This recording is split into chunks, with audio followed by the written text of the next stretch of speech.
double out. 8th inning, 10-3. Bases are loaded for Verlander, who waits on a 3-0 pitch. He swings, and it's a high fly ball. Deep center field. It is gone. Home run. And a huge bat flip to celebrate. All right, Ben, start the show already. What's up, everybody? Welcome into another episode of Flippin' Bats. We are live here from the studio. I got my producer Conrad out here with me. We have a lot to talk about. What a day today has already been. Justin was just on the mound, got the win for the Astros. A lot has happened, so we're going to do a little midweek update. And as with every last show of the week, I will select my team of the week right here behind me. Some other fun segments as well. And of course, every final episode of the week, I like to be a little interactive, a little more fan heavy. So at the end of the show, we will be answering any and all fan questions. Well, maybe not all of them. We might not always get great ones, but most of the fan questions. So if you have any, send them in. We'll answer those later. But let's start with some midweek updates. Let's start right now with what just happened as we're recording here, 2 o'clock Los Angeles on Thursday. Justin and the Houston Astros just wrapped up. Justin gets another victory for the Astros. 7 innings, 4 hits, 1 run, 8 strikeouts. Man, it's just, it's so good to see him back. The Martin Perez of the Rangers had a perfect game going here for a while. That finally breaks. Back and forth these two went, but Justin was lights out, man. Fantastic. This tweet from Brian McTaggart: Justin Verlander in 4 starts this season, 26 innings, 14 hits, 5 runs, 4 walks, 28 strikeouts, and a 1.73 ERA. So I wanted to talk about that coming right out of the show because that game just wrapped up. I just was celebrating the final out being recorded a couple of minutes ago. Another win for Justin. Just dominant, man. It's so good to see. He got in a little bit of trouble there in that last inning, got up to 97 with his fastball. He's back. He's healthy. He's looking like an athlete. He had to cover first base today. Stretched, almost did the splits. That was great. Dude's so back. Awesome to see. And just a good outing for Justin today. Conrad, what we got today? What we got in this episode? I mean, we have a lot today in this episode, but one question I have for you, and obviously you're closer to Justin than anybody is, how surprised are you at how well he has come back this year? Because it's not that he's just come back. He's been absolutely dominant. I know this is going to be, I'm obviously biased here, but to answer your question, honestly, I'm not. I'm not at all surprised. I've known the way Justin works. I see how hard he works behind the scenes. I know his attitude. I know his mentality. I know how hard he's worked to get back to this point. So yeah, to see what he's doing, I know it's a rarity. I know we've never seen anything like this. I know we've never seen a guy 39 years old coming off of Tommy John surgery come back. And it's only happened once before. Jamie Moyer's the oldest guy to ever get Tommy John. Now Justin's coming back, but to do what he's doing, we've never seen that. And total honesty, I'm not surprised in the least bit. It has been awesome to see. He is back. He is in vintage Justin Verlander form. And it's been an absolute blast to see. And I am not shocked whatsoever. Well, that makes one of us because he has been absolutely filthy. I mean, when you came out before the season and said, hey, he's still a top 10 pitcher in baseball, I think just like everybody else, I'm like, all right, well, I understand what you're saying, but is he really a top 10 pitcher? And now you can't tell me he's not a top 5 pitcher in Major League Baseball with his performances. Yeah, and you're right. I did my top, who I thought would be top 10 pitchers this year. I had Justin, I was right in the middle, right around 5 or 6, I believe. And there was a lot of, oh yeah, you're just being biased. And no, I just know Justin. I know how hard he's working behind the scenes. I know that he is one of the greatest to ever do it. I know how much coming back has meant to him, to getting back to where he was before he went down, which before he went down, he was the Cy Young Award winner in his last full season. So, it was a no-brainer for me to put him there. And honestly, I might have put him too low. He might have should have been number 1. Number 1 in my heart, that's for sure. But what a start, man. And it's been awesome to see. And another great start today. It was dominant. It was dominant the entire game. And then you get to that 7th inning where he finally got in a little bit of trouble, hadn't given up a run yet, loads the bases, gets a weak contact, sac fly, guy almost gets thrown out the plate, gets the next out, 8 punch outs on the day. It was awesome. It was awesome to watch and a great outing. It absolutely was. Tremendous performance today, but let's move on to another midweek update. We have the Anaheim Angels and their outlandish performance of lately. They're getting vintage Mike Trout. You're starting to throw in just MVP Ohtani, and they have a bunch of other guys that are playing just at a tremendously high level. Yeah, make sure you don't get called out now. The Anaheim Angels, they'll get you. The Los Angeles Angels are great. It's been an awesome start to the year. And let me start here. Mike Trout is the greatest baseball player that we have seen in a long, long time. Now, he's been hurt. There's been injuries in the past. Let's not forget just how good Mike Trout is. He is back. He is dominating. It is incredible to see. He is so locked in right now that, look, every single Mike Trout at bat is must-see TV, in my opinion. But right now, it's like, put aside everything you're doing. I don't care if you're driving down the highway, pull off to the side. I don't care about that either. You have to watch Mike Trout right now. Everything he is hitting is an absolute rocket. He's riding a 10-game hitting streak. He's reached base in 14 of his last 15 games. He's only played 15 this season. In 14 of 15 games that he's played in, he's reached base. He has 2+ hits in 4 of his last 5 games. He's hitting .365. What? He's got 10 RBIs already in 19 games, and he's only played in 15 of them. Mike Trout is one of the greatest baseball players that we have ever seen. And he is back, he is healthy, and he is showing everybody why he is one of the greatest to ever do it. And in my opinion, he's already on my Mount Rushmore of baseball players. Producer Conrad, he's so back. He really is. And, you know, we've been talking about this for a while, and obviously there's all the injury concerns with Mike Trout in the past, but what is the ceiling of this Angels team with a healthy Ohtani and a healthy Trout and all the rest of the position players that are playing just at a very high level right now for this team? Yeah, you know, the ceiling is obviously having Trout and pairing him with Ohtani is huge, but we need more than that. The Angels need more than that. Obviously, I think the world of Shohei, and I think Mike Trout is one of the greatest of all time. Baseball is not like other sports. You can't have one MVP in your starting lineup and automatically be a playoff team. The Angels might just have 2. In fact, they do have two MVP guys that are in their lineup. That's not enough. There's 9 guys that are in a lineup, and those 2 guys can't hit every single time up. That's just the nature of it. And then that's only one side of the ball. Then you have to go pitch better. So the ceiling with having them 2 healthy is very high. It's important to both of them to have both of them doing well. Shohei is going to be great this year, and he can be even better because he has Trout in that lineup.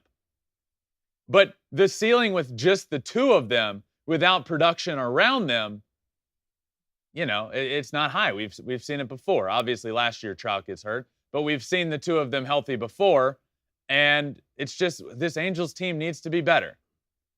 But they are better, and they are better in every facet of the game. Let's stick with the lineup for now.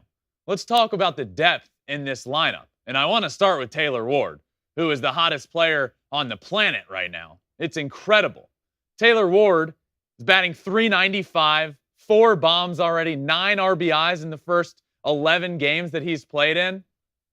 He's batting in the leadoff spot now. The game that they're just coming off of, so the game Wednesday night, he had a double, a triple, and a grand slam.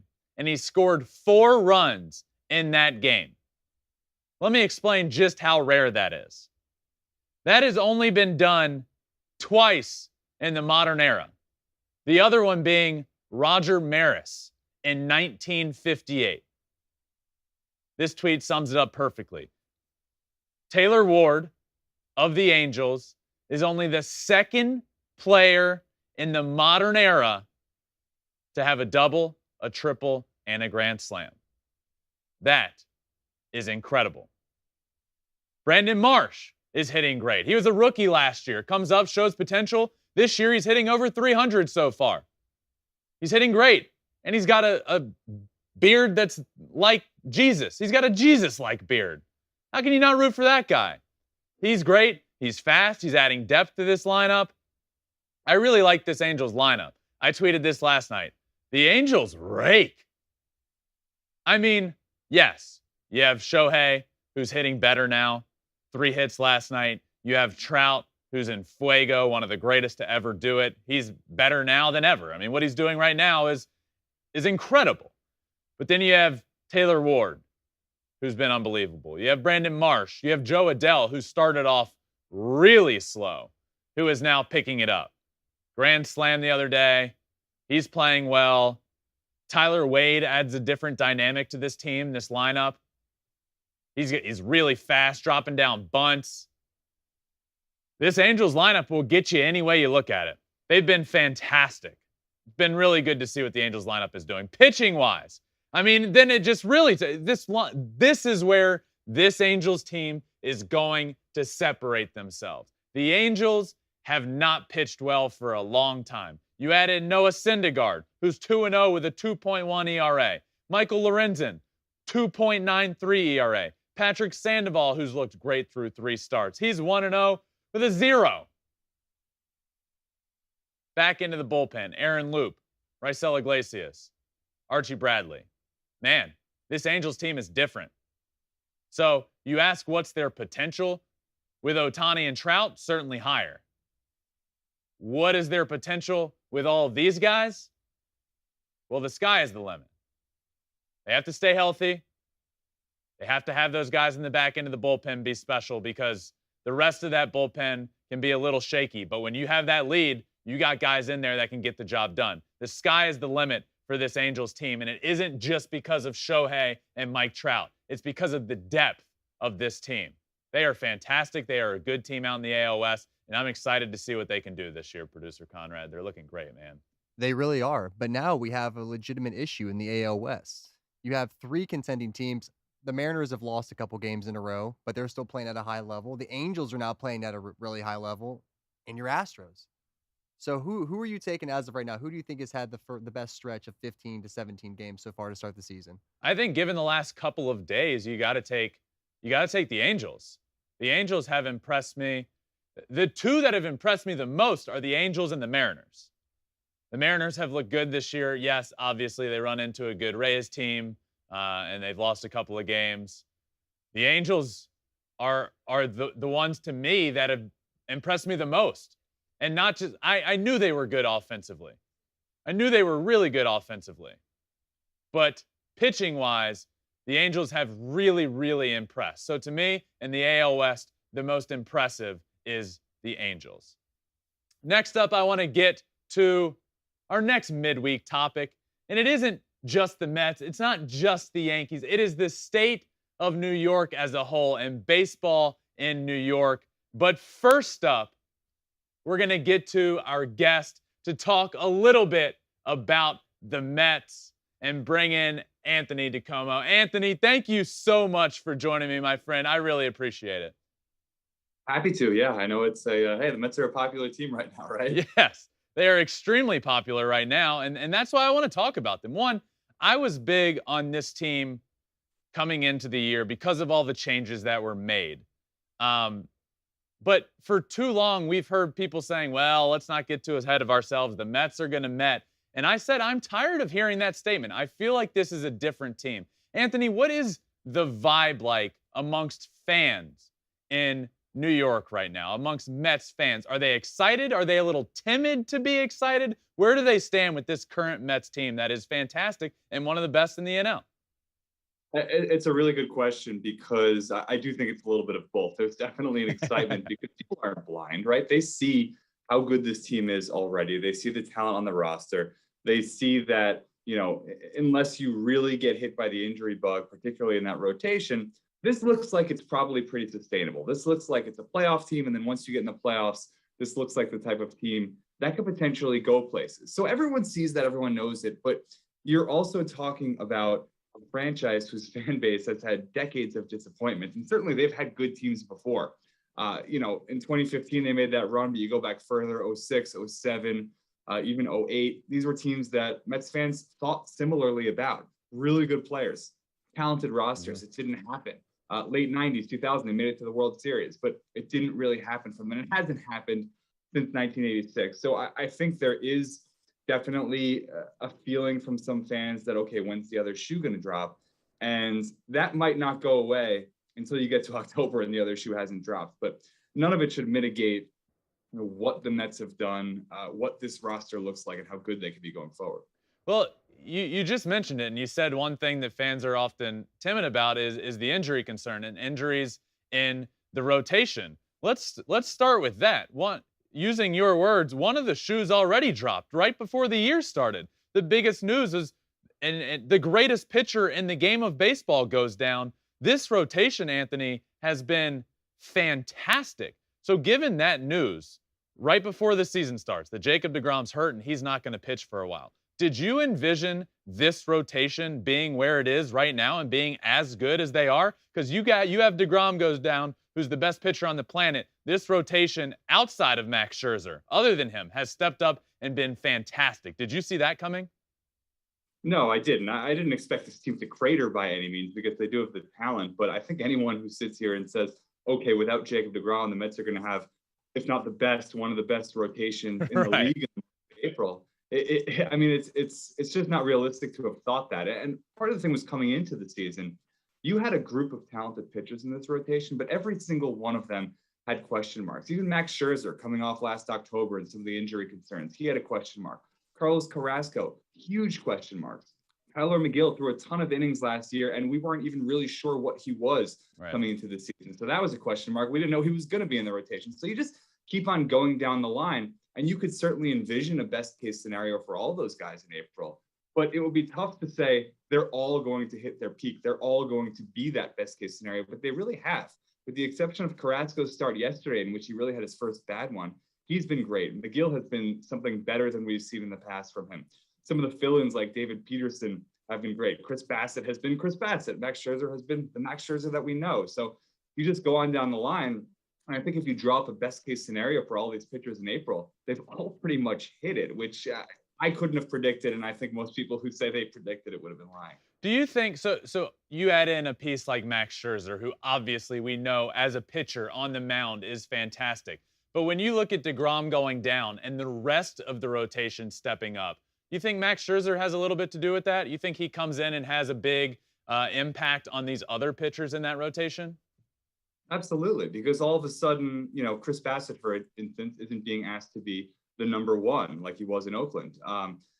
Carlos Carrasco is still not towards the top of the rotation. So you've got Max Scherzer, everyone looks to, everyone watches what he does, and he sets the tone, both in the things that he says and does in the clubhouse, but also by how he performs on the mound. So just having a guy of that caliber, I think, is a calming influence on the team, on the rotation, on the roster. And I think when that deGrom injury happened in spring training, if you're a player in that room, or even if you're a fan, you can look to Max Scherzer and say, like, okay, we're still going to be okay. It might not be great. It might not be what we want, but we're going to be okay because we're going to get a quality start once every 5 games. And that's exactly what Max Scherzer has done. And the other part of it is all of this is buying time for when deGrom eventually does come back and can be that force. And you're not looking at the calendar being like, oh, we need deGrom next week. We need to rush him. We need to do this, that, the other, because you can wait. You've been fine without him.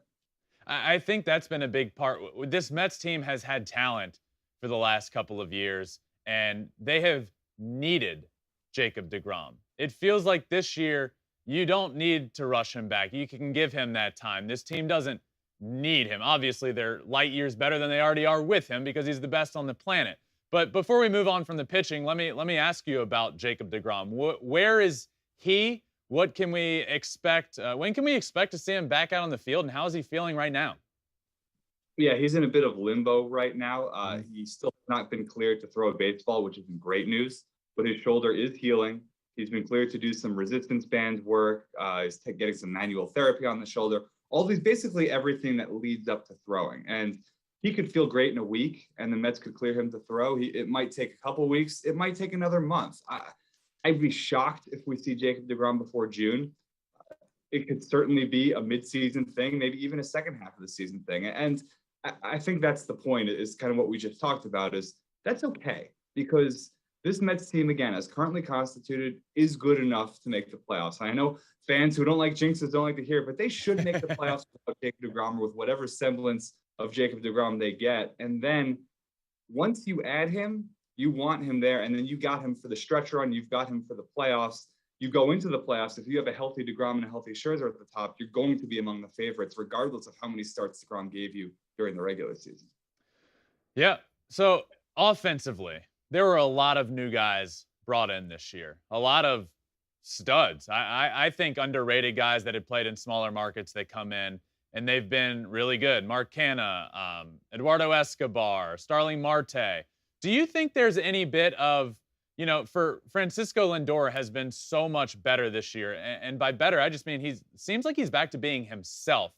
Do you think there's a little bit of those guys come in and it takes a little pressure off of Lindor, and he can just get back to playing the game, and he's not the new guy that needs to produce up to the ability of his contract?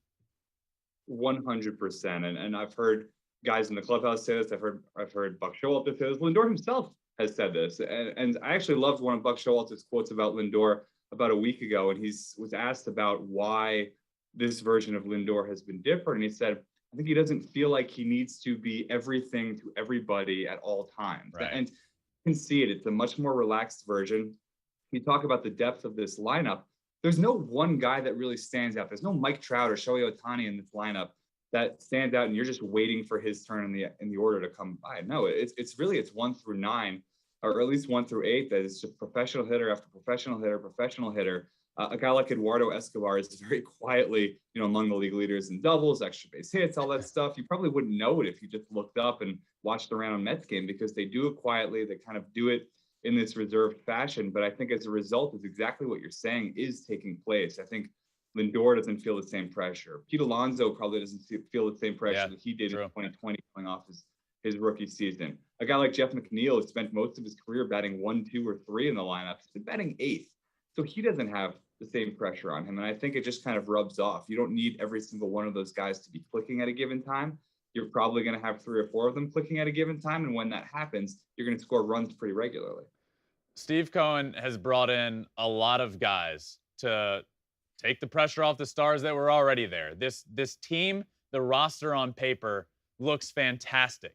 One person that I feel isn't being talked about enough, Anthony, is the manager, Buck Showalter. He comes in.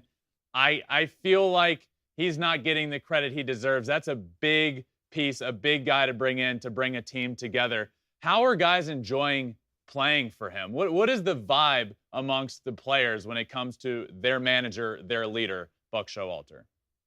Well, they're winning. And then the vibe's always going to be good. Yeah. So the vibe is going to be good. And I am kind of a believer of that winning creates that sort of clubhouse chemistry, and not necessarily the other way around. You could have a team that gets along well, that loves its manager, but if it doesn't have talent, it's probably not going to matter all that much. When you're winning, everything is swimming. And typically what I say when people ask me questions like this is, well, let's see how it goes when something starts to go wrong.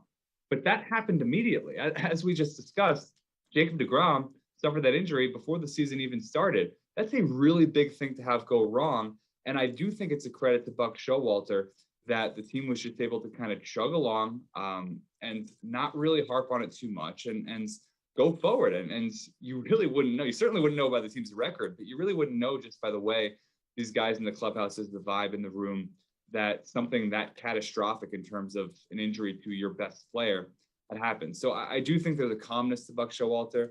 I think guys appreciate, the way, kind of the no nonsense way that he goes about the job. And again, as long as it's paying off and wins, I think people are going to be happy with the way he's doing it. True. Anthony, last question before I let you go. And this one This is a loaded question for you.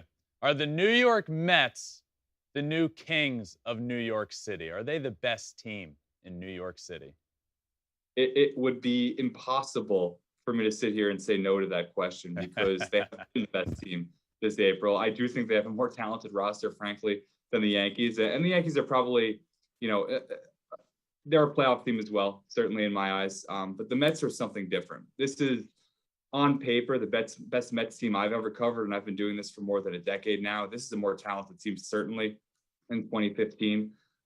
You probably have to go back to 2006 for the last time that you've had a team this good on paper. So it's okay to feel excited about it if you're a Mets fan. It kind of goes back to what we were saying before, waiting for that other shoe to drop. But this is a good team. And I'm not sitting here predicting that they're going to go to the World Series or anything like that. A million things can happen between now and October. But this team has as much of a chance as the Dodgers. The team has as much of a chance as the Giants. Whoever else you want to put up there in the National League, the Mets are that good.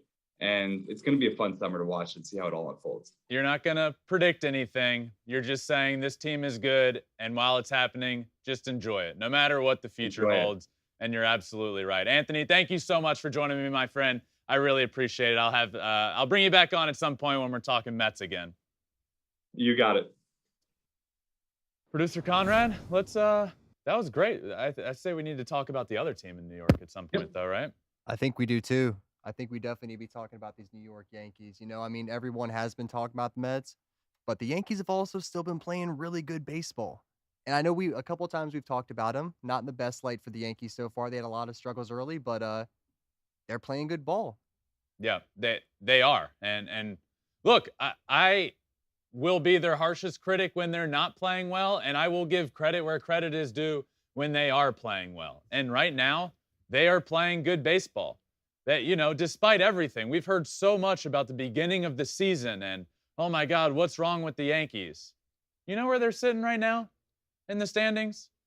They're in first place, okay? So let's give it a rest. This Yankees team will be really good. They will be fine. Look, offensively is where they were really struggling. They have really started to pick it up offensively. You have DJ LeMahieu batting .322. Aaron Judge has now reached base in 9 of his last 10 games. The Yankees, coming into today, were averaging 7.2 runs per game during their 5-game hitting streak. Offensively, the Yankees are back. The Bronx Bombers are back. They're doing what we expected this lineup to do. I've been saying all year long, this Yankees team needs to hit. That's what they have to do. That's what every Yankees team has to do. They're built around their lineup. They have all the stars in the world in their lineup. Aaron Judge, Giancarlo Stanton, Joey Gallo right in there in the middle of that lineup, DJ LeMahieu, Josh Donaldson. The stars are in the lineup.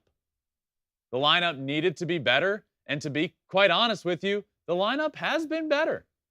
The lineup has actually been a lot better, and this is one thing I brought up to you yesterday, and I think you kind of scoffed at a little bit, but I was being serious. Anthony Rizzo right now is probably the best hitter on this team so far this season. Is there any shot that Anthony Rizzo could be like a dark horse MVP in the AL this year? Look, the reason I scoffed, yes, Anthony Rizzo has been fantastic to start the year. And I hope he can, and if this pace continues, sure, he can win an MVP award. But I just don't see a world in which Anthony Rizzo is going to win the most valuable player award in the American League. I don't. So the only reason I scoff is because of the other players out there that are Mike Trout, Shohei, who's obviously going to be better. There's other players on his team that I would probably pick over him, and Aaron Judge. I just look. I'm really glad. I'm actually more glad than most people that Anthony Rizzo is doing this. You know why? Because Yankees fans didn't want him. He's one of the most likable guys in the league, and Yankees fans wanted Freddie Freeman or Matt Olson. They don't get either one of them. They get Anthony Rizzo, and it's kind of like, oh, great, Anthony Rizzo. And he's been off to an incredible start. So I'm really happy for him. I'm happy to see it. I love Anthony Rizzo. I just don't think there's a world in which he's going to win the American League MVP award this year. That's why I said that. No, I totally get it, but can you imagine a world where Anthony Rizzo is hitting at this level and the rest of this Yankees lineup is still doing what they're doing? How dangerous is this Yankees team with Rizzo playing at a level like this? They're first place in the AL East dangerous, right where they're sitting. I mean, look, I was the Yankees will forever be the team that look, they didn't make that big splash in the offseason. So they're talked about like, oh God, what are we gonna see? Look, the Yankees have as much talent as you could ever want on your team. Aaron Judge is a superstar. Giancarlo Stanton's a former MVP. Garrett Cole is one of the best pitchers on the planet. Aroldis Chapman's a fantastic closer. You look all around this team and it's like, wait, when it comes to star power, this Yankees team has plenty of it. So they're good. They're just fine. They need, and I said this last time I talked about them when they were struggling. What do the Yankees need? Well, they need their guys to be guys. That was my exact quote. You need your guys to be guys. And you know who's been doing great since that? Aaron Judge has been good. Anthony Rizzo has been good. Garrett Cole is back looking good. Aroldis Chapman, you feel more confident with him coming out of the back end of the bullpen. The Yankees are good. The Yankees are doing just what they need to be doing right now. And I talk a lot about this offense, but that pitching staff needs so much credit. You know, you have Garrett Cole, who was struggling to start the year, and this rotation was still one of the best in baseball without your guy being great. Jordan Montgomery is a 2.7 ERA through 4 starts. Jamison Tyon, a 3. Nestor Cortez, nasty Nestor, 3 starts and a 1.15 ERA. Luis Severino started off struggling a little bit. He's turned a corner. He's got a 3.32 ERA through 4 starts. And now you have Garrett Cole, who is coming off of a dominant start. This rotation isn't getting the credit that they deserve. This team is built around their offense. It's built around outslugging everybody, hitting more home runs than everybody, which they're starting to do now. But what you weren't expecting is for their rotation behind Garrett Cole to be one of the best in baseball. And it absolutely has been. And then you get to that back end of the bullpen, and Aroldis Chapman, who, look, I don't know if everybody's feeling super comfortable when he comes in, but you're starting to feel a little better. He's throwing more strikes. He's looked great. Hasn't allowed an earned run all season. 4 saves, 11 strikeouts in 7 innings, 7 1/3. What more do you want out of a closer? A 0.00 ERA. I guess when you say what more could you want, I guess cut down on the walks, stop throwing a lot of balls to the backstop.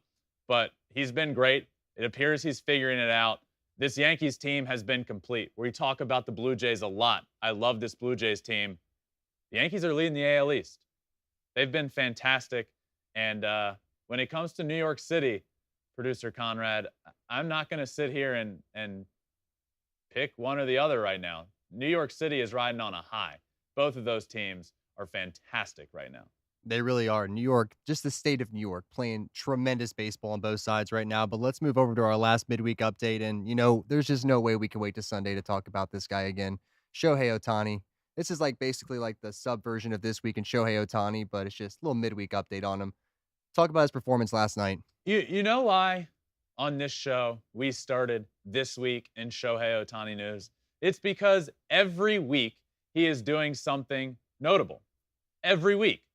And now it's to the point where, thankfully, we have more shows during the week and we have more opportunities to talk about him because we need to. Look, when I'm preparing for shows, when I'm getting ready, it's like, look, we have to keep a space open just in case Shohei does something incredible. And his last start on the mound, which came Wednesday night, he was incredible. Now, what I'm going to say won't, you know, it might surprise you. People might disagree. But here's what I will say. Shohei Ohtani's start Wednesday against the Guardians was more impressive than his start against the Astros, where he was almost perfect through 7 innings, through 6 innings. Almost perfect. Struck out 12. Last night against the Guardians, he was more impressive. Now, let me explain. He comes out, the game starts, he does not have his best stuff by any means. He couldn't locate his fastball. His slider wasn't near as good as it was in Houston. Guys get on base. Jose Ramirez, who's fantastic, hits a home run early in the game, 2-0 ball game before you can blink. And then you start thinking, okay, look, we've seen this before with Shohei. Is this going to be a start where he struggles? We saw it in Texas against the Rangers. He gives up the grand slam. It ends up being a short outing. It wasn't. He goes back out that next inning, still doesn't have his good stuff, just grinding through innings, making pitches when he absolutely had to. But he keeps going. And as he's going, you can just see the wheels turning. You could see him working through things. You could see him saying, this outing has not been acceptable. I need to figure it out. And man, did he figure it out. Those last few innings were lights out. He was incredible the last 2 innings of that start. So I will not sit here and say that his start last night was better than the one in Houston because he was almost perfect. But I will say the start last night against the Guardians was more impressive because he didn't have his A stuff on the mound. He didn't even have his B or C stuff on the mound to start the game. And he figured it out. He figured out a way to get through those innings, to be really good doing it, and to get a win on the mound. He was fantastic on the mound. Sarah Langs tweeted, started the game on the mound and got 3+ hits at the plate. Angels history. Shohei Ohtani tonight. Jared Washburn in 2001. Clyde Wright in 1970. Ken McBride in 1962. Those are the only other names. Are you kidding me? This guy's a stud. Every night he's making history. That pitching outing was incredible. But he did the same thing at the plate. His first 2 at-bats weren't good. The same result. Rollover, ground ball to second base, easy out. He made adjustments at the plate as well. How do people not talk about this more? It is incredible what he's doing. He's out on the mound working through not having his best stuff, making live in-the-moment adjustments and getting it done. And then at the plate, he was having to make adjustments because he wasn't getting it done there either. So his third at-bat, after rolling over his first 2 pitches, he stays through the ball. He hits a laser beam up the middle, locks himself back in, and then we see an absolute rocket to right field for a double. He was making extremely impressive updates to his game in the live moment, both on the mound and at the plate. Look, I know I talk about him all the time and I'm his biggest fan, but it was incredible what he did last night. We all know he has all of the talent in the world. He can hit 500-foot bombs and he can strike out 12 like he did in Houston. But it's his ability when he doesn't have his best stuff going to put together an absolute gem. And he did that last night against the Guardians. It was incredible. So in my opinion, this is why I said this. This is why I tweeted it out. His outing, his game yesterday against the Guardians was more impressive than against the Astros. I walked away absolutely mind blown by that outing. The Angels look fantastic, and he's a big reason and a big part of why. Oh, I love him, Conrad. I don't think he's ever going to quit impressing. I don't think he'll ever quit impressing. Every single week, we're like, bad couple days, and then boom. I mean, he's not going to quit impressing. The guy broke a bat the other day, and he pointed at a piece of wood on the ground, and I was impressed by that. So the guy can't not impress me. I promise you that. No, Where are we going next, Conrad? We're going to go over to the weekend series to watch, and we're going to start with the big one. Astros at Blue Jays, a repeat from the weekend last series. I'm pumped at some of these series that we have coming up this weekend. So you're going to be able to kick your feet up, relax, and watch some incredible baseball. And for me, one of those big series is Astros at the Blue Jays. We saw it last week. We saw Blue Jays at Astros, and it was a great series. This, in my AL preview show, was my prediction for the ALCS matchup. And I feel even better about that now. The Blue Jays have looked fantastic. That series in Houston was great. I will say this, if we do get Blue Jays, Astros as an ALCS, we are in for a treat. So now we get the Astros going to Toronto, which will be a great series. The atmosphere will be great. the Toronto crowd deserves so much credit. They have been great to start the year. So Astros at Blue Jays this weekend is one of those series I'm excited to watch. Yep. Next up, we have the Mets at the Phillies. Another huge series. After we just talked about the Mets a ton, what do you got on this weekend series? Yeah, Mets at Phillies. This is a big one for me because we all know what the Mets are doing. We see how they're doing. They're doing fantastic. They're one of the best teams in baseball. I liked this Phillies team coming into the year. I like them a lot. They haven't been playing great baseball to this point. They're right around the 500 mark. As I speak, they're sitting at the 500 mark. They're a better team than that. So now you have the Mets coming to your home. It's time to flip that switch. It's time to get going. You're supposed to be a talented team. You're supposed to be able to compete with every team in that division. Well, this is the cream of the crop right now. This is the New York Mets. They're coming to your home. They're coming to your field. I'm really excited to watch that series. Look, I like watching baseball in Philadelphia anyway. That field is small. There will be big offense. It will be a blast of a series to watch. One of those games is going to be the FS1 on FS1, so I'll be watching that for sure on FS1, but big series. We always got to make sure to watch the FS1 shows around Could I have here. said FS1 any more than I did right there? I made sure to get that in What there. channel is it on one more time? FS1. Mets Perfect. at Phillies. Watch it on FS1. All right, next series, we have the Angels at the White Sox. Angels at the White Sox. You're going to love to hear this. Guess where this game's on? Please tell me FS1. FS1, baby. But seriously, Angels at White Sox. This Angels team appears to be the real deal. They really do. Now you're going to Chicago to play the White Sox, who have been a fantastic team.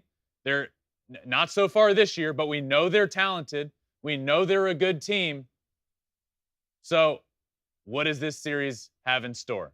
You have the Angels, who are showing to be a good team. We have the White Sox, who we know they are a good team, but not playing up to their potential. This is a big test for them both. It's a big test for both of these sides. Some great series heading into this weekend that I am pumped to watch.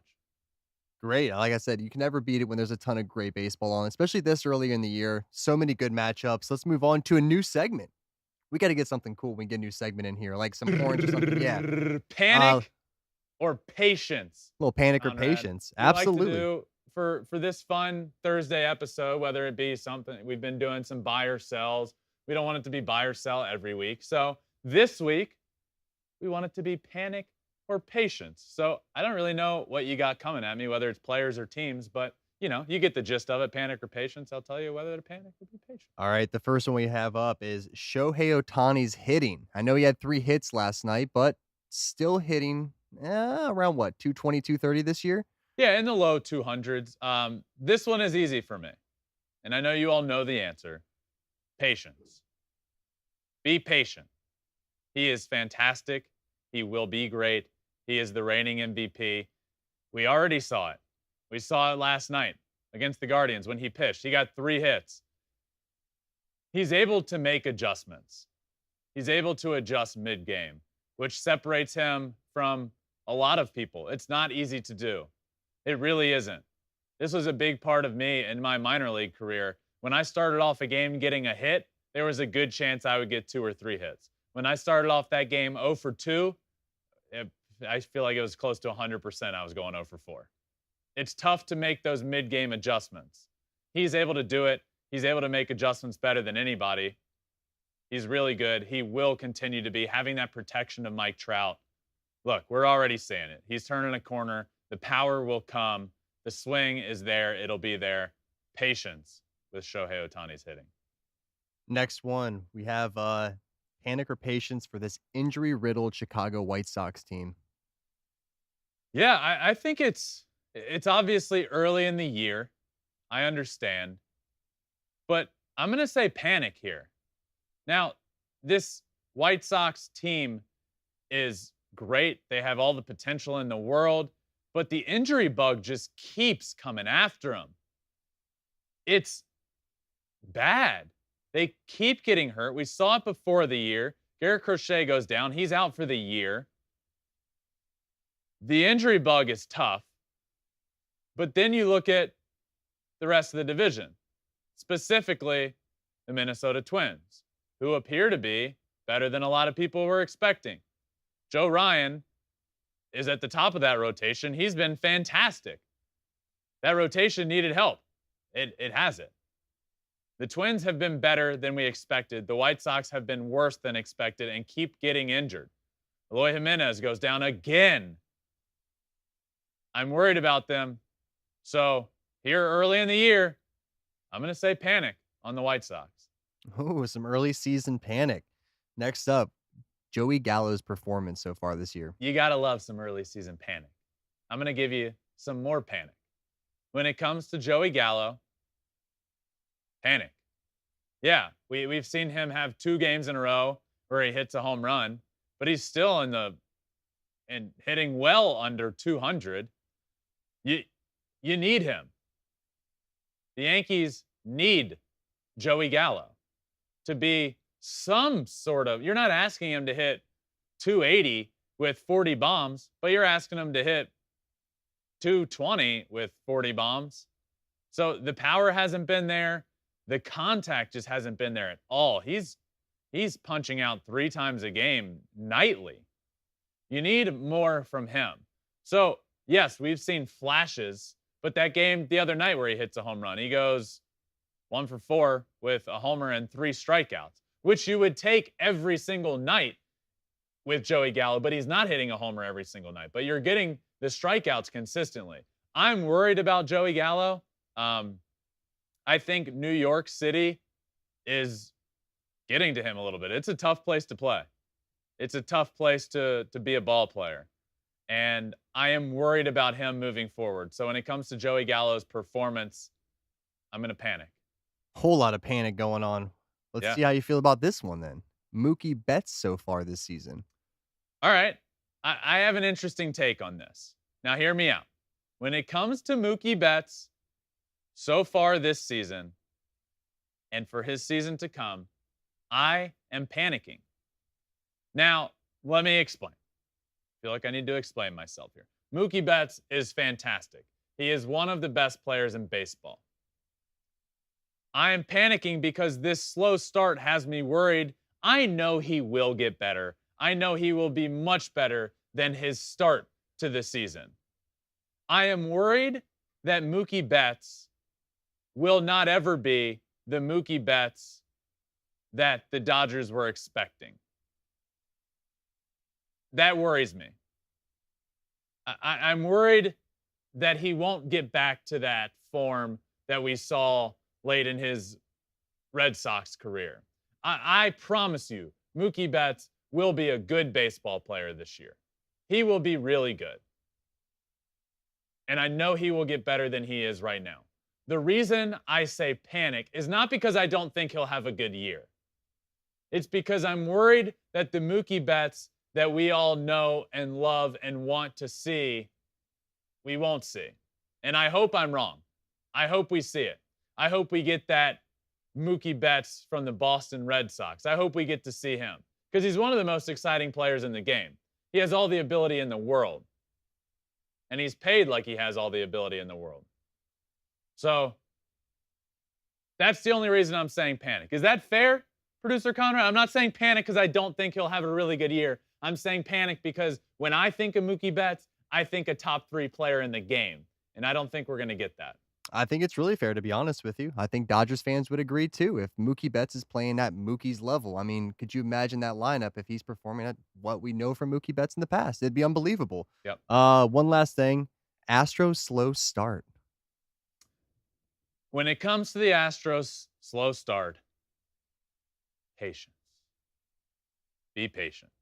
This team is really good. They have plenty of depth. The rotation has been fantastic. Let me throw a little stat your way. The Astros love getting off to slow starts. They love it. In 2021, last year, the Astros got off to a 7-9 start through 16 games. They were 7-9. Now in 2022, they are off to a 10-9 start. And it feels like they are just not playing near the level they can. In 2021, when they got off to a 7-9 start, the Houston Astros went to the World Series. They won the American League Championship. Be patient. The Astros will be fine. Now, where there is a little cause for concern is there's not as much room for struggles in this AL West. The Mariners, the Angels, they're there. They are for real, and they are much better. So be patient with the Astros. Their slow start, they will be fine. They're above 500 right now. They'll be fine. But be patient, but they got to get it going. There's no room. There's not near as much room for failure. The Astros will be just fine. I promise you that. Patience when it comes to that. Next up, producer Conrad, what we got next? I know I'm heading over to the other side of the set here. What's next for us? Yeah, you're going to head over there, and you're going to break down for us the top 5 most electric players in Major League Baseball. Oh, yeah. I love this. So, my top 5 electric players. We love doing lists here. I love a good list, and we wanted to find a way to do it during the year. So, this one is the top 5 most electric players. We just had Jazz Chisholm on yesterday's episode of Flippin' Bats. If you haven't, please go listen to that interview with Jazz Chisholm. The man is a stud. He's obviously exciting, but his next level baseball IQ is incredible. Check out that episode. So will he be on this list?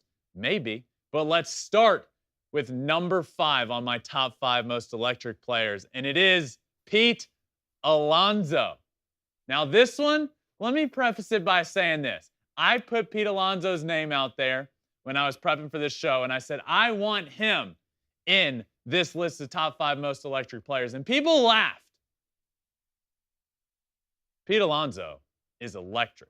We've seen it in his home run derbies when he wins the derby. He's hitting, he's pumping up the crowd. We see it on the field. He's got a new gif out there this year from yelling the other day after a replay confirmed he was on the bag. He gives all the energy every single night. We saw it recently when they get into an on-the-field skirmish with the Cardinals. Post-game, he was talking about it and said, yeah, no, don't mess with me. I was just out there to protect my players. But if I wanted to, I could put anybody in the hospital. That's electric. He's an electric player, and he's on my list of top 5. Let's head on over to number 4, Javi Baez. Javi Baez is a magician in the field. He swings the bat. He swings the bat hard. It's electric when he makes contact. Javi Baez, in my opinion, is and has been for a long time one of the top most electric players in the game of baseball. He's fantastic. He's so much fun to watch. He has to be on this list. At number 3, Ronald Acuna Jr., who, guess what? He's back. Starting tonight, Thursday night, Ronald Acuna is back in the Braves lineup, back playing right field. Look, he's one of the best players in baseball, but he is so good for the game of baseball, as this entire list is. These top 3 are next level. Ronald Acuna is the man. He is electric. The Braves weren't even supposed to bring him back yet. They FaceTimed him at 1 in the morning, I guess technically Thursday morning at 1 a.m., asking if he was ready to come back up, which was early. He wasn't scheduled to for like another week. He started screaming, and he is so pumped up to get back. The Braves need him. The game of baseball needs him. He is electric. He is full of energy. He is at number 3 on this list. Next up, at number 2, Fernando Tatis Jr. I know he's out right now. I know he is hurt. But when he's on the field, it's just another level. This is what this show is all about, by the way. Fun, exciting, playing the game with energy, playing it with passion. Fernando Tatis does that better than anyone. Almost better than anyone. He is incredible. I cannot wait for him to come back.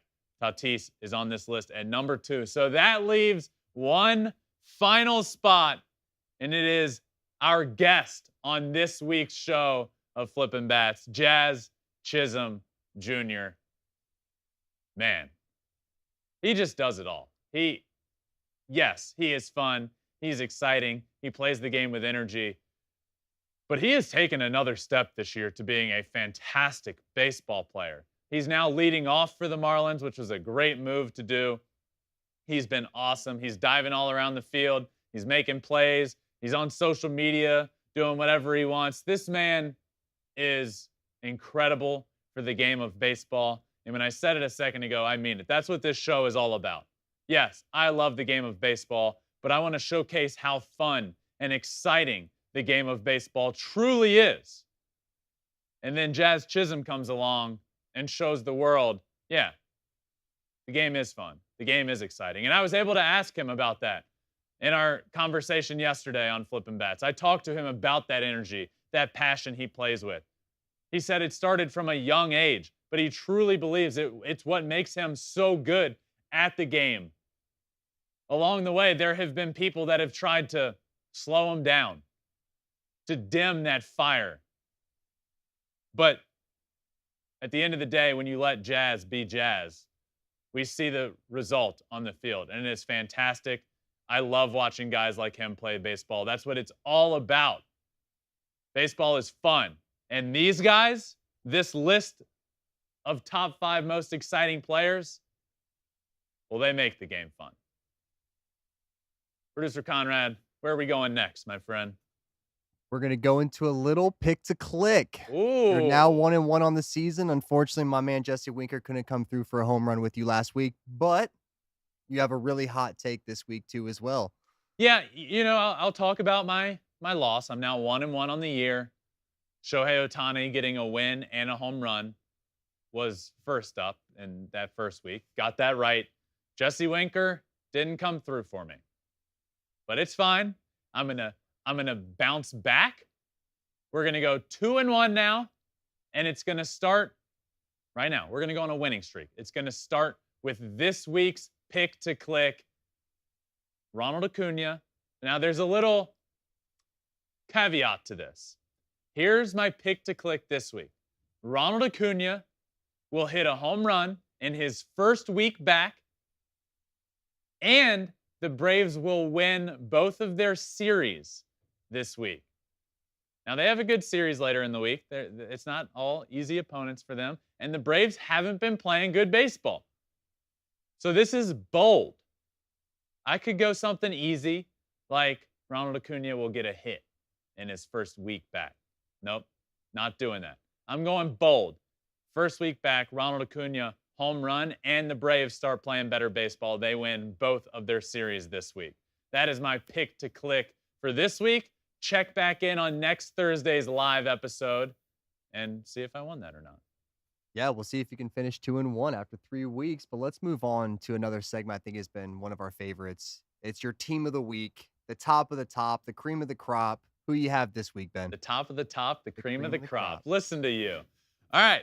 Team of the week this week, where every week, this is based off of the previous week that was. Every week I will go through and pick the best player at every position, in my opinion, and that will culminate into my team of the week. And we will come out with a sick graphic every week and make it look all nice. So let's start with my team of the week. We will start at catcher. Ryan Jeffers of the Minnesota Twins. A couple of bombs. He's been really good for them of late. Fantastic week. Catcher was a tough position this week. Not a lot of guys stepping up and being like jumping off the charts as being great. Ryan Jeffers, though, he put together a really good week. He is my catcher on the team of the week. Let's head on over to first base. Ty France.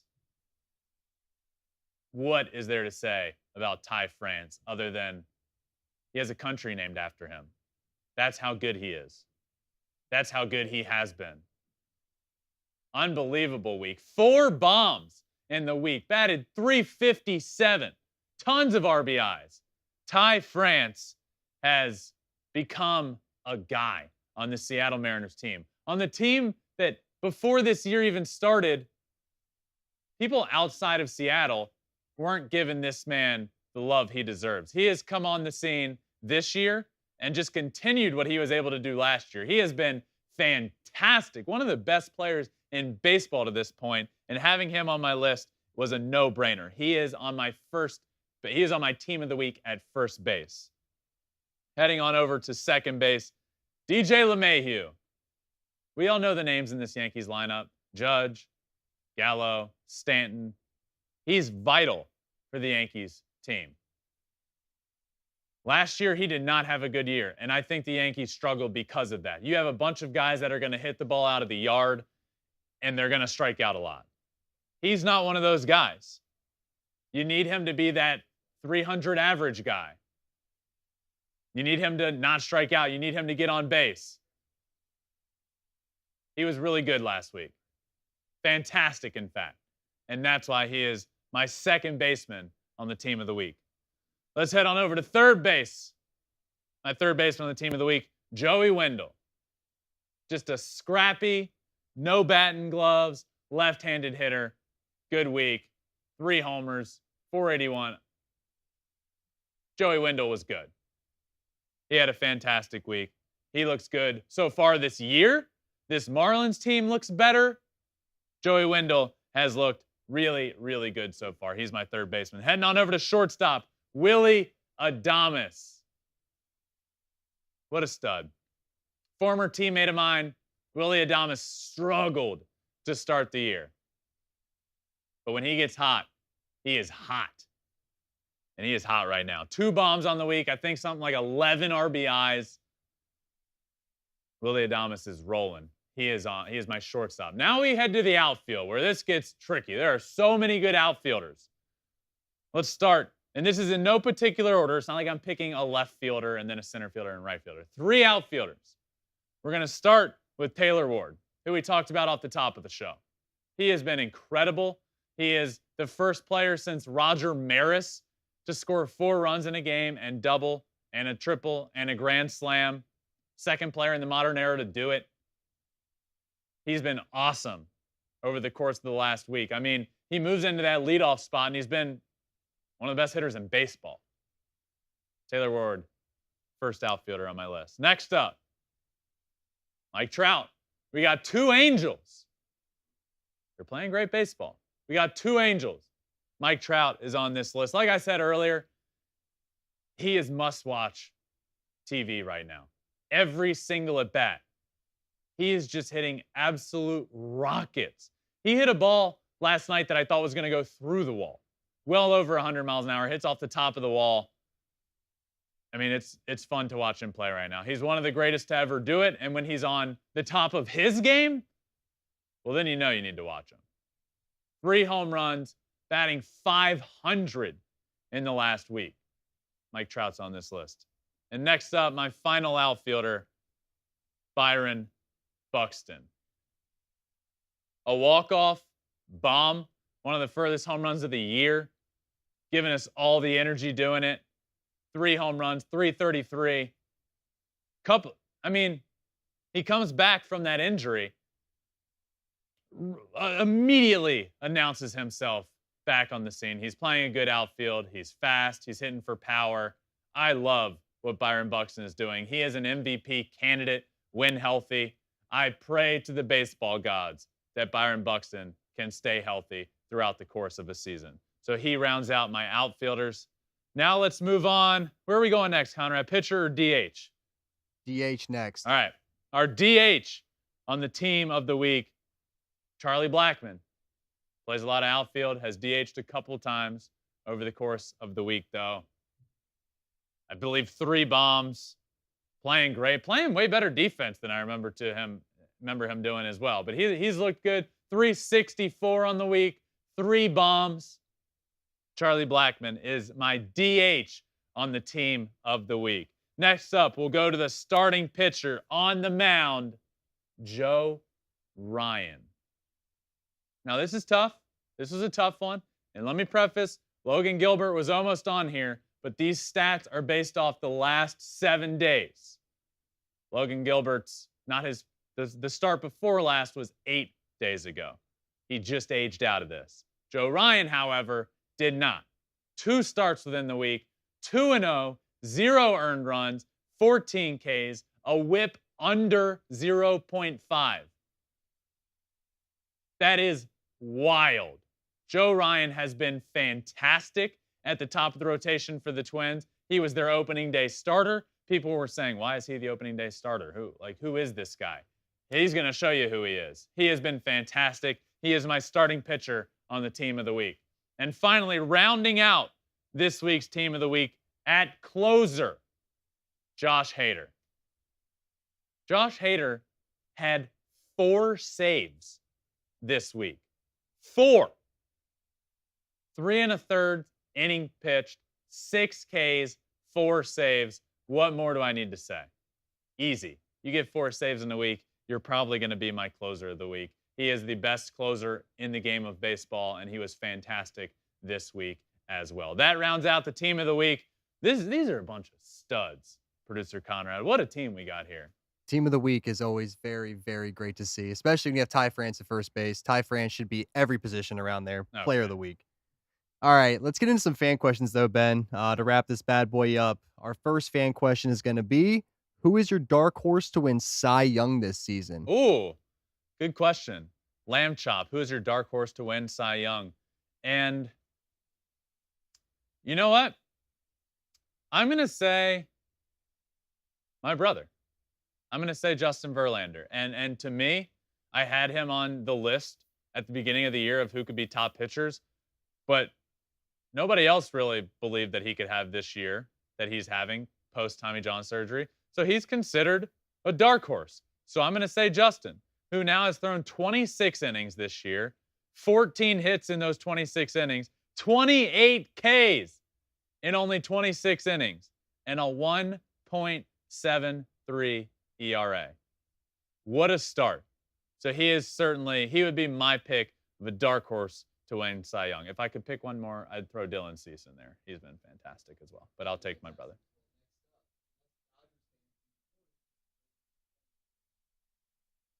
Sorry about that. I should be used to all the Zoom meetings I'm on, the fact that I forget to hit unmute for a live show. Unbelievable. Yep, unbelievable. Should us Dodgers fans be worried with the way they're playing against teams under 500 currently? So, look, the Dodgers are really good, but and their record has been good, but they haven't really played a ton of good teams this year. You know, like the Rockies are better than expected, but they haven't been playing great of late. They lose that series to start the year. They're coming off of a lost series to the Diamondbacks.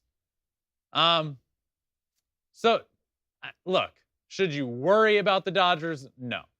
They are the best team on paper in baseball. They'll be fine. They'll be right there when all is said and done. There are good teams in that division. The Padres and the Giants are really good. The Rockies are better than most would have expected. No. As a Dodgers fan, do not worry. But I am interested to see, this team hasn't played a ton of good teams. They played the Braves, but the Braves aren't off to a good start. The Padres are probably the best team that they've played so far this year in terms of who's playing well. And they won in that series. So I wouldn't worry about them. It's just when they start playing better teams, are they going to start playing better? Which I believe they will. Don't worry about the Dodgers. All right, next up.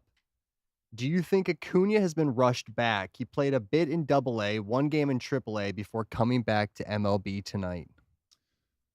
First, I'm so pumped Ronald is back. It is so good for the game of baseball. Look, I had been hearing all offseason that Ronald was like a freak in terms of his recovery, and he was well ahead of schedule. And then we start seeing video in spring training of him hitting balls off the scoreboard. And in my head, I was thinking, is Ronald going to be back earlier than the timeline says? Then he goes down in the minor leagues. Look, he got his games in down there. He was playing outfield. He was running hard. He was hitting balls hard. I think he's back. I don't think they rushed it. Now, obviously, the last thing in the world anybody wants is Ronald Acuna coming back and getting hurt. They wouldn't allow that. The Braves wouldn't be okay with that. He's done his work. He was ahead of schedule. He goes down and plays in minor league games. He has played at full speed in baseball games professionally. I don't think they've rushed him back, but I'm excited that he is back. You have to be excited for Ronald Acuna. Again, one of the most electric players in baseball. If you're not excited for Ronald Acuna, what are you really excited for in life, you know? Next question, Ben, which players/teams disappointed you so far this season? Oh, Okay, which players/teams? I'm going to start with team, and I see the logo that he has in his Twitter avatar, and I'm going to take them. The Tigers have disappointed me to start the year. You know, I didn't believe that they were ready to be a playoff team. I didn't think this was going to be the year. The Tigers turn the corner. They're going to get into the playoffs, but I believed that they would take a gigantic step forward. And they haven't. It hasn't been pretty so far to start the year. They're throwing the ball all around. They lost in one of the worst ways I could ever imagine the other night. It was like a little league walk-off for the Twins. They've been bad, and they need to be better. They have the talent to be better. AJ Hinch believes they can be better, and that's where it starts. You know, it's tough to start the year with Riley Green, who you believe in and is going to be really good, to have him be hurt and to not play yet. But there's no excuses for this Tigers team. They're talented enough to be better than where they are. So I'm going to take them as my team so far to be disappointed in. Players, I'm going to take, let's see. I'm going to take Mookie. I'm going to take Mookie as a player that I've been disappointed in, just because I believe in better for Mookie. I believe that he is a top 5 player in the game of baseball, and I don't believe that he should struggle as much as he has to start the year. And look, struggles start. It's still early. We're not even 20 games into a year. It's fine. I believe Mookie will be good. I'm just disappointed in the start that he has gotten off to. I truly believe in Mookie. I believe he is one of the faces of this game. I believe he needs to be better, so I'm just a little disappointed in the start so far this season, which was the question. I think he'll be better, but I'm disappointed in the start. Well, this was our last fan question, but we're not going to end on a negative note here. Who are some teams and a player that has surprised you this season? So the reverse. Who are teams that have been a surprise? Let's see. I want to go with, first I want to talk about the Mets, which I did off the beginning of the show. I was a believer in the Mets to start the year, so I don't know if this fits in as a surprise. But for them to be playing as well as they have with DeGrom out, I think that's a bit of a surprise for me. So the Mets are certainly a team that has surprised me. The Giants being as good as they are again, they're just really good. And they continue to be underrated. I love what the Giants are doing. I love what their starting rotation is doing, led by Logan Webb, who is an elite pitcher in the game of baseball. He has been fantastic for them as well. So Mets, Giants are my pick for teams that have been a surprise. Not a surprise, a positive to start the year. That does it for fan questions, which, look, these Thursday episodes are fun. They're a blast, and I want to have an episode every week where you guys can watch. You can be a part of it. You can watch the taping happen live, and you can be a part of it by asking questions and getting them featured on the show. So thank you for getting those questions in, as you have been every single week. Keep getting those in. That is it. The final episode of Flippin' Bats this week has come to a close. Thank you, my friends, for listening. Make sure you check out this weekend's baseball. We got some fun stuff coming. Wherever you listen to the episode, Apple, Spotify, wherever it may be, make sure you hit that subscribe button. It really helps us out when you do that, and you rate it 5 stars. We're on social media, Twitter, Instagram. Every episode, the video is out on YouTube. Check that out as well. I appreciate you all for listening. This has been a blast. What another great week of baseball. I will see you on Monday's episode. That does it for this week's episode of Flippin' Bats. I will see you next time.